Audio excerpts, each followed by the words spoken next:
안녕하십니까. 안식일 저녁에 교회에 모인 성도님들께 하나님의 축복이 함께 하시길 바랍니다. 지난 설날에 가족들과 대구 국립박물관에 다녀왔었는데요.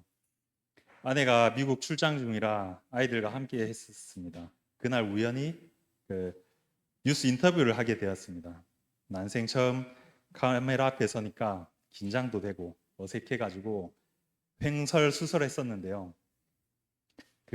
인터뷰를 하고 나서 한참 동안 기분이 안 좋았어요. 제가 뭘 잘못한 것 같은데 뭘 잘못했는 건지 모르겠더라고요. 그랬더니 아내가 이제 횡설수설 2종 세트라고 놀리더라고요. 그 말에 딱 웃음이 터지면서 딱 기분이 다 풀렸습니다. 횡설수설이라는 단어가 제 마음을 이렇게 어루만져 주었다 생각한 것 같습니다. 영상을 한번 보시겠습니다.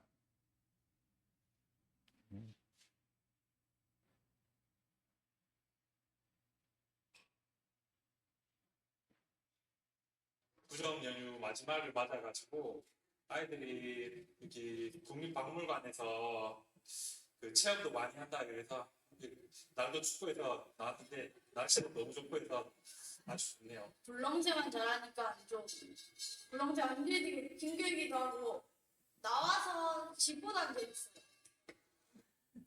편집을 아주 잘 해주셨더라고요.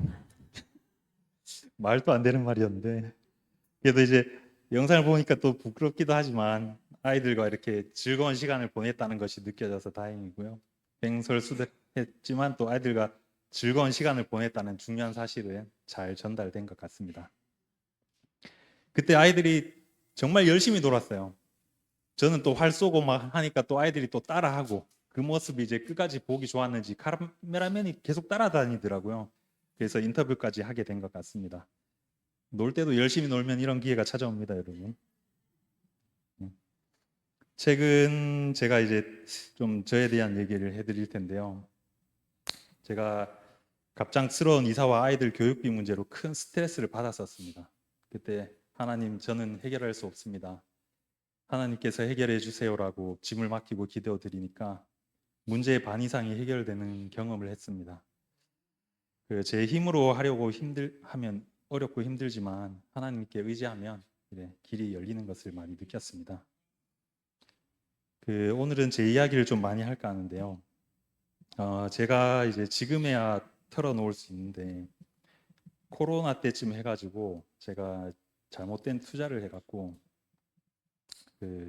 아파트를 포함한 전 재산을 잃고 빚까지 남은 날이 있었어요. 저는 평생 11조도 정직하게 냈었고 신앙생활은 좀 습관적으로 좀 율법을 지키려고 이렇게 노력하는 사람이었는데 하나님께서 왜 저를 버리시나 이렇게 원망하면서 신앙생활로부터 좀 멀어졌었던 적이 있었습니다. 설상가상으로 그렇게 좀 제정신으로 버티기 힘들었어요. 그러다 보니까 일터에서도 집중할 수가 없었고 그러니까 또 직장도 또 잃게 되었죠. 그때 당시에 이것도 모자랐는지 또 제가 물리치료사인데요. 물리치료사한테 이제 좀 치명적인 이제 손목 부상까지 겹쳤어요. 그 손목 부상이 지금까지 따라다니는데 그래서 저를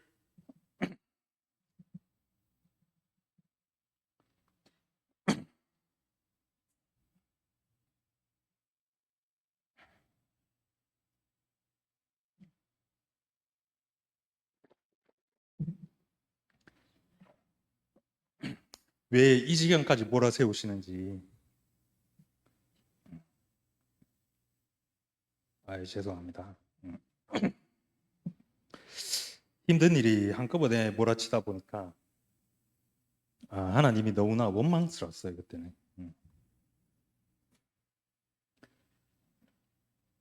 연습할 때는 안 이랬는데 죄송합니다.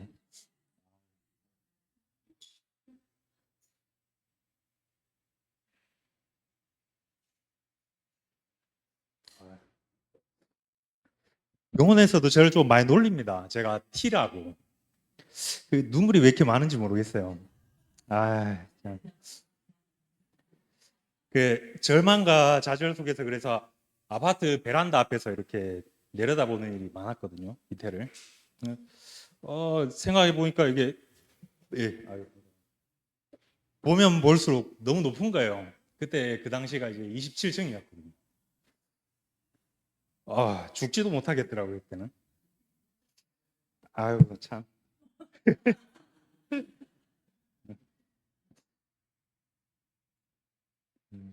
참 고마운 거는 그때 아내가 저를 끝까지 잡아주었습니다.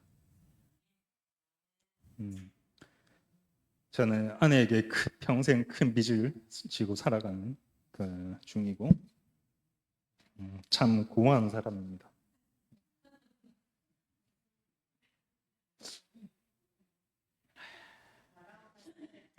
음,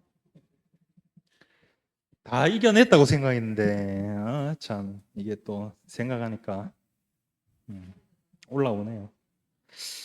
남은 건 이제 큰 빚과 이제 가족뿐인데, 이제 의지할 곳이 이제 하나님 뿐이었어요. 제가 돈만 바라보면서 많이 살았었거든요.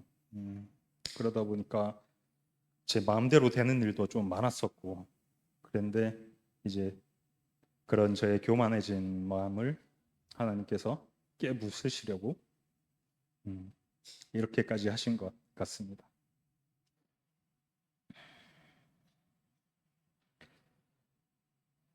그러다 보니까 제가 또 삼육병원에까지 하나님께서 이끌어 주시더라고요. 음, 삼육병원에 제가 들어가리라고는 정말 꿈에도 상상을 못했었습니다. 일요일 날 일하니까요. 참 힘들잖아요. 이렇게 모든 재산을 잃고 또 죽을 고비를 넘기다 보니까 음, 삼육병원에 와야지 제가 진짜 신앙생활을 할 수 있을 것 같은 그런 느낌이 들었습니다. 그래서 회개하는 마음으로 그 병원에 오게 되었었고요. 삼육병원에서 생활도 처음에는 좀 순탄치 않았어요. 제가 경력이 많은데 그런 직원이 이제 신입으로 들어가면 누군가 견제를 하게 됩니다. 그때 치료실 분위기가 정말 좋지 않아 가지고 제가 입사하기 전에 대구에 있는 병원장님께서도 그런 치료실이 안 좋은 소문을 좀 아셨어요. 그래서 저한테 걱정스러운 말로 좀 알려주셨어요. 거기가 그 정도인데 정말 가야 되겠냐 이렇게 좀 말씀하시면서 말리시기도 했었으니까요. 저는 이때 오직 신앙생활을 위해서 이제 삼육병원에 온 것이기 때문에 전 뭐 잃을 게 없었습니다. 그래서 좀 두려울 게 없는 사람이었습니다. 그 병원에서는 뭐 무서울 게 없었어요. 그러다 보니까 하나님의 뜻대로 또 치료실의 분위기를 정상적인 분위기로 또 만들기까지 한 1년여나 1년 정도의 시간이 걸렸었습니다. 그 하나님이 세우신 병원의 물리치료실을 정상으로 바꾸기 위해서 저를 도구로 이용해서 부산으로 보내심을 깨달았고 또 보잘것없는 저를 주님의 도구로 사용하심에 기쁜 감사를 드리게 되었습니다. 흔히 사람은 바꿔 쓰는 게 아니라고들 하는데요. 저는 그게 이제 반은 맞고 반은 틀린 것 같습니다. 하나님을 마음속에 받아들이면 그 사람은 변화하는 것 같습니다. 제가 힘든 시기를 겪으면서 인생이 참 더덥고 짧음을 깨닫게 되는 성경절들이 있었습니다. 또 그 속에서 발견한 영원한 가치로 인해 저를 하나님께로 더욱 가까이 이끌어준 성경절들이 있어서 오늘 성도님들과 함께 묵상하고자 합니다. 욥기 14장 1절과 2절을 보면 인생의 덧없음을 잘 보여줍니다. 여인에게서 태어난 사람은 생애가 짧고 걱정이 가득하며 그는 꽃과 같이 자라나서 시들며 그림자같이 지나가며 머물지 아니하거늘. 우리 인생이 참 그림자처럼 짧고 걱정과 어려움으로 가득합니다. 제가 그 최근에 이사 준비 때문에 이제 저희가 영남 36 그 중학교 사감 사택으로 들어가거든요. 그 와이프가 이제 그 장판을 보면서 그 장판 하나 때문에 엄청난 스트레스를 받는 거예요. 또 뭐 하나 해결되면 또 하나 문제가 생기고 하면서 정말 이렇게 사소한 것에서부터 이렇게 우리가 걱정하는 걸 보면 참 인생이 걱정이 끝이 없는 것 같습니다. 지금 혹시 걱정 없는 분이 있습니까?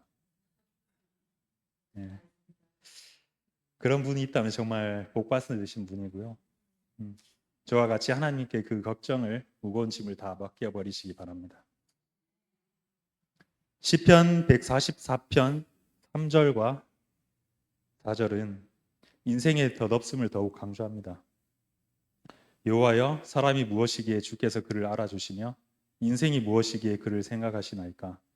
사람은 헛것 같고 그의 날은 지나가는 그림자 같으니이다. 이 말씀이 제가 제가 신앙생활을 거의 모태 신앙인데요. 한 번도 안 보이다가 이제서야 보이더라고요, 이 말씀이. 자, 사람마다 말씀이 마음에 다가오는 게 다 시기가 있는 것 같습니다. 야고보서 4장 14절은 우리의 생명이 잠깐 보이다가 없어지는 안개와 같다고 말합니다. 내일 일을 너희가 알지 못하는도다. 너희 생명이 무엇이냐? 너희는 잠깐 보이다가 없어지는 안개니라. 욥이 엄청난 고난을 겪었습니다. 모든 재산을 잃고 자녀들까지 죽었습니다. 하지만 그는 하나님을 원망하지 않았습니다. 욥기 1장 21절에서 22절 보면 욥의 믿음을 보여줍니다. 이르되 내가 모태에서 알몸으로 나았사온즉 또한 알몸이 그리로 돌아올지라. 주시니도 여호와시오 거두시니도 여호와시오니 여호와의 이름이 찬송을 받으실지니이다 하고 이 모든 일에 욥이 범죄하지 아니하고 하나님을 향하여 원망하지 아니하니라. 욥의 친구들은 욥의 고난을 보고 그를 비난했지만 욥은 끝까지 믿음을 지켰습니다. 욥의 아내조차도 하나님을 저주하려고 했지만 욥은 흔들리지 않았습니다. 욥은 고난 속에서 하나님의 섭리를 신뢰하며 더욱 성숙한 믿음을 갖게 되었습니다. 욥기 42장에서 하나님은 욥에게 이전보다 더 큰 축복을 주셨습니다. 욥은 물질적인 풍요뿐만 아니라 고난을 통해 하나님을 더욱 깊이 알게 되는 영적인 축복을 받았습니다. 욥은 고난 속에서 하나님을 만나고 가정을 회복하는 축복을 받았습니다. 우리 또한 욥처럼 고난 속에서 하나님을 의지하며 영원한 가치를 발견하는 성도님들이 되셨으면 합니다. 사랑하는 성도 여러분, 세상의 모든 것은 지나가고 변합니다. 재물도, 명예도, 권력도, 건강도 영원하지 않습니다. 하지만 저희에게는 영원한 가치가 있습니다. 그것은 바로 하나님과의 관계입니다. 하나님은 우리를 사랑하시고 우리에게 영원한 생명을 약속하셨습니다. 우리 모두 인생의 덧없음 속에서 영원한 가치를 발견하시고 하나님과 함께하는 복된 삶을 살아가시기를 간절히 소망하며 오늘 말씀을 간단히 마치겠습니다.